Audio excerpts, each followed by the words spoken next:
know exactly what's driving your life, but what if everything you've been doing is leading you in the wrong direction? In today's episode, we are pulling back the curtain on the powerful, invisible force that's been quietly steering you away from your authentic self. Get ready because we are diving deep, and trust me, you don't want to miss this one.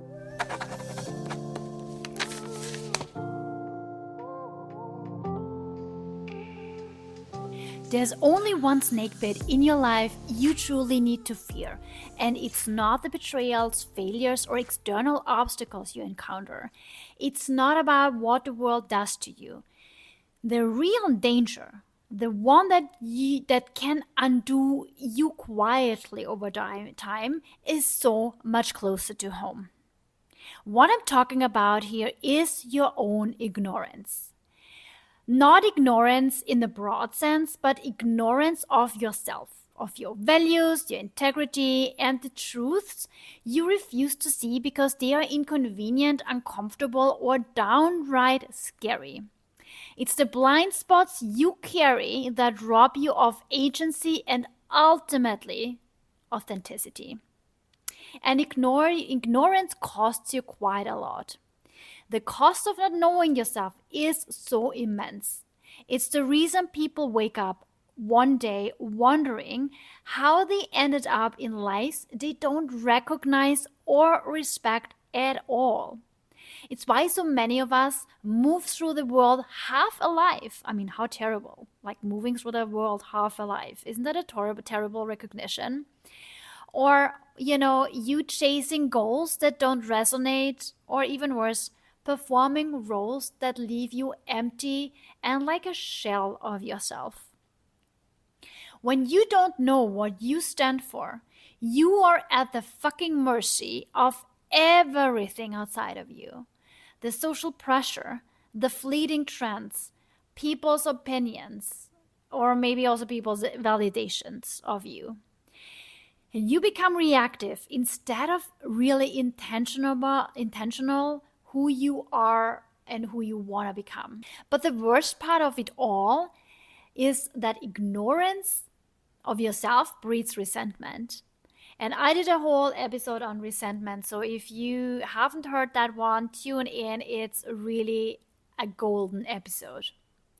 And what I mean with the resentment of the, that ignorance that breeds that special resentment is like the resentment at the world for not honoring the boundaries you have never set in the first place, or resentment at others for expecting you to be someone you never had the courage to stop pretending to be, or resentment at yourself for settling, for staying silent when you needed to speak up, and for not choosing better when you had the very chance to be better.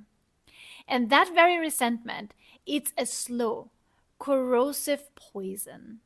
And you know what I'm talking about because we've all had resentments in our lives and we might still harbor some. And this corrosive poison, it doesn't just weaken your spirit, it disconnects you from the very core of what makes life, your life, meaningful.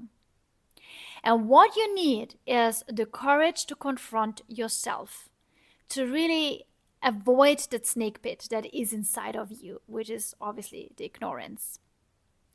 So to avoid that very snake pit, you have to take the hardest journey of all. You have to turn inward and ask yourself questions that most people avoid asking themselves.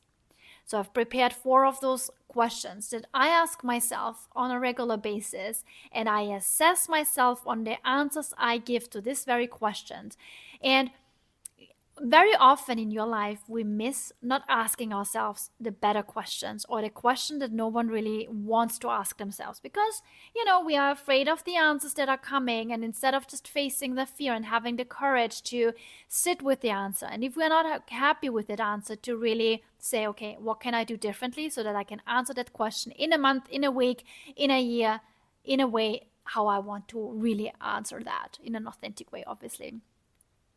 So some of the questions can be, what do I truly value? And If you have not prepared your core values, and it can be 3 core values, 5 core values, or 7 core values, go back to the drawing board. I really urge you to know your values, and not just these desired values that are fancy to have, but really the ones that you are living right now and the ones that you cannot live without. So if I would take away that very value out of your life would be not meaningful. It would not feel soul aligned. So what is it that you truly value? And make sure it's not something where you get validation from others. So what is it? What is really important to you? Another question: what parts of me are performative and not authentic? And we have all work here to do. We all play roles, and some of the roles and some parts of the roles are more performative than authentic.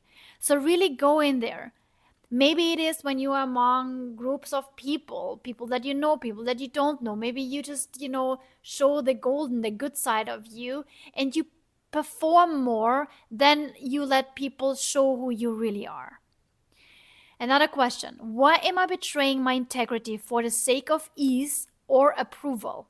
Also, a golden question, because we do a lot of things out of integrity, and you might do it because it is easier to not face the resistance of others or the disapproval, but it's at your loss of your integrity. And being in your integrity really means that you're standing with both feet in your life, truly aligned to your values, and you do the things that you know are the best for you and also for others. It's also not a selfish act. It is a real an act of like, hey, this is against, like, for example, lying. Lying is against my integrity. And every time I lie, I catch myself lying, I know I have work to do. And another last question is, what do I not know about myself that I need to face? And that is a question that might not come as easy to answer than the others, or maybe they're all easy. But I have really to sit a long time with the question, what do I not know about myself that I need to face? And to be very honest with you, I think a year or 2 years ago, I knew that I have not been very honest with my husband. So I was doing white lies here and there, just not to make him angry or to get away easy or not have any like disharmony in the relationship. And I knew this is against my integrity, because honesty is something that I want not only to embody, but that is like part of my values, part of who I am. So that was something that I needed to face, and I wasn't really aware of that I was doing. So sit with that question. It brings gold if you can sit long enough with it. And I know these questions, or one of the questions, might not be comfortable. They are not meant to be also in the first place. So confronting your ignorance is really, it is a painful ride, because it asks you to acknowledge your own complicity in the parts of your life that feel out of alignment, or where you feel like people show up in your life and it's always a reoccurring theme. Maybe it's a friendship that always draws in drama, or where you are confronted with situations that you feel like, why am I actually always the one that falls prey, or why am I always the one that this happens? So really look into where you are complicit, where you are actually engaging in friendships that actually draw you down, or that are more about gossiping than helping each other grow and making each other like accountable for being a better version of ourselves. And the discomfort is really necessary. So I always tell my clients that discomfort doesn't mean that you're doing something wrong. Discomfort usually means you're not used to it. Your brain is still computing, like, what's the next step, what we are doing here, and this whole more mental brain power that feels uncomfortable first, because the brain hasn't put that into a routine, into like kind of a cycle of like repeated cycle. So it's kind of something like, oh my god, like this complete brain power that goes into this new version of this upgrade of yourself, of doing something differently, is what feels uncomfortable. But that doesn't mean you're doing something wrong. It's just brain uses more energy and uses more resources for creating a new habit out of this. And because if you're not willing to challenge your own illusions, you will spend your life in service to them. And there's nothing worse than waking up one day and knowing that actually, well, that was all an illusion. That wasn't even all true.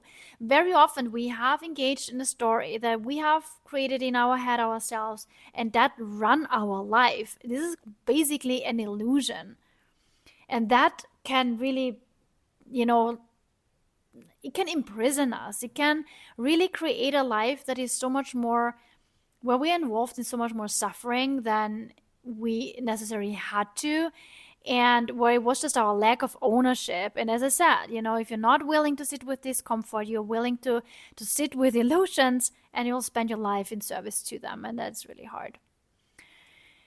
So the power of your integrity is, so basically when you understand your values, you just become unshakable. And I have a client right now, she's living by her values, and I can just see how she's blossoming because she has an internal compass with which she can navigate her life so beautifully. And when you live in alignment with your integrity, you stop outsourcing your fucking worth to others. And when you face the truth you've been avoiding, you claim agency over your life in a way that's so deeply liberating. And integrity and agency aren't just ideals, they are your lifelines. They are what allow you to navigate the storms of life, because life is unpredictable. Life can bring you all sorts of challenges.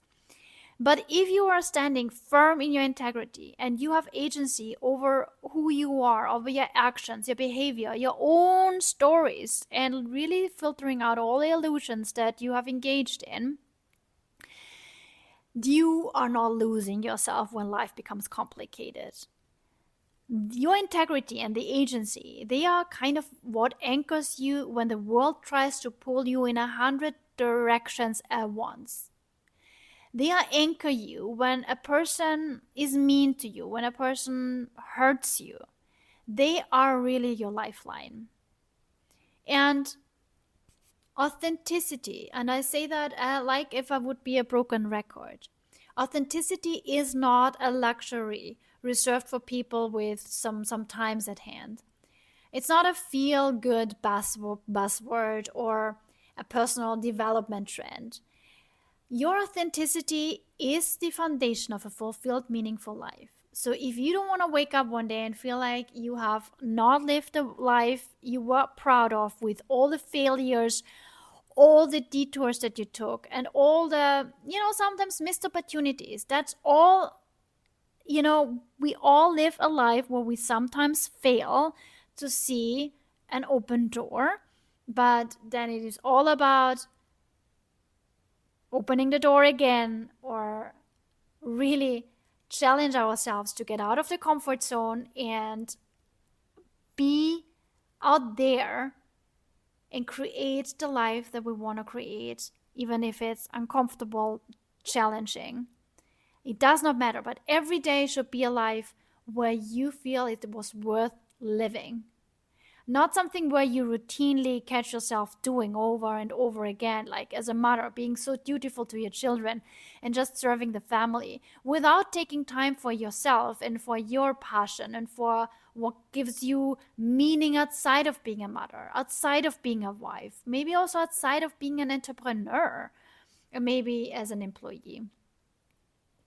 Again, authenticity is the foundation of a fulfilling and meaningful life, and authenticity also encompasses failures. So a meaningful life is not without failures, in the contrary.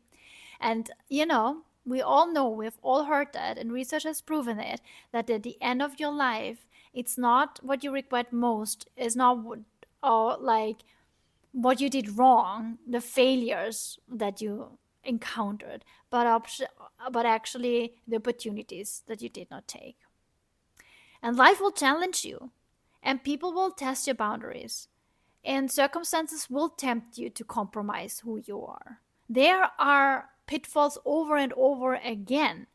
And if you don't know what you stand for, if you don't have a deep, unshakable understanding of your values, you will fail.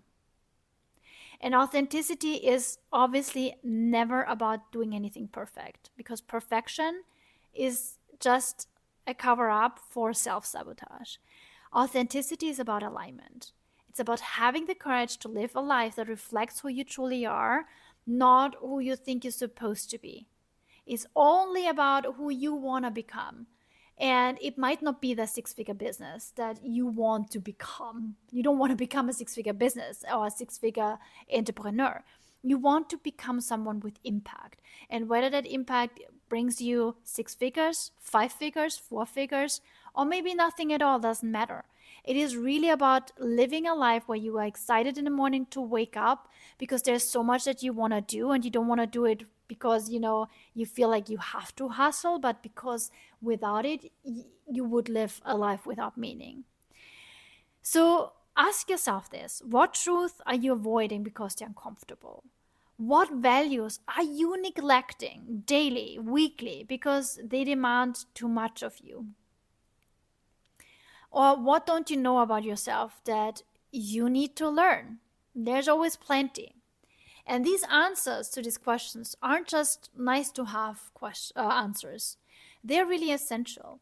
Because when you live disconnected from your integrity, you're not just off the path, you are digging your own snake pit, and obviously one compromise at a time.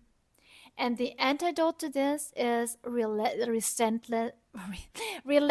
self-awareness, radical honesty, and the courage to live in alignment no matter how hard it feels, no matter how what people say.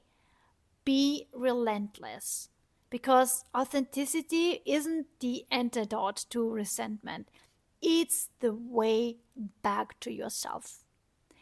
And that is it for today, my love. So again, authenticity isn't just the antidote to resentment, it's the way back to yourself. And 2025 is the way back to yourself.